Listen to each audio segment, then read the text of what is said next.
ఎందుకు లేనిపోని తలనొప్పులు? ప్రపంచం ఎటుపోతుంటే మనం కూడా అటే పోతే బెటర్ అనుకునే వాళ్లే ఇండస్ట్రీలో ఎక్కువగా ఉంటారు.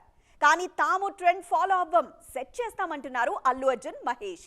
మిగిలిన విషయాల్లో ఎలా ఉన్నా ఒక్క మ్యాటర్లో మాత్రం బన్నీ, మహేష్ ఒకే దారిలో వెళ్తున్నారు. ఎంత ట్రై చేసినా రూట్ మారట్లేదు వాళ్ళు. ఇంతకీ ఏంటా దారి?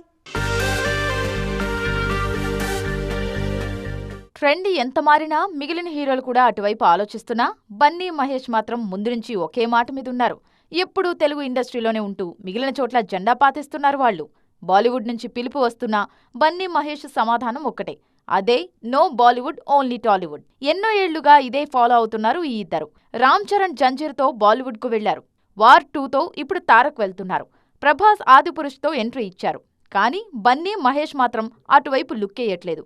పుష్ప తర్వాత బన్నీకి ఎన్ని ఛాన్సులొచ్చినా బాలీవుడ్ పై ఫోకస్ చేయలేదు. అలాగే మహేష్ కూడా ఇక్కడి నుంచే దేశాన్ని ఏలేద్దామని మనసులో మాట చెప్పారు. సంతానలేమి సమస్యతో బాధపడుతున్నారా? చింతించకండి. సుమారు 90,000 జంటలకు ఆనందం నింపింది ఓఎస్ఎస్ ఫర్టిలిటీ. ఈ రోజే 7825893600 కి కాల్ చేయండి. సంతానోత్పత్తి చికిత్సపై భారీ డిస్కౌంట్లు పొందండి. గుడ్ న్యూస్ చెప్పండి. ఆ మధ్య రోహిత్ శెట్టితో పాటు మరో ఇద్దరు బాలీవుడ్ దర్శకుల్ని కలిశారు బన్నీ. కానీ అది స్నేహపూర్వకంగానే అన్నారు అల్లు అర్జున్. ఇక రాజమౌళి సినిమాతోనే బాలీవుడ్ ఎంట్రీ ఇవ్వాలని చూస్తున్నారు మహేష్.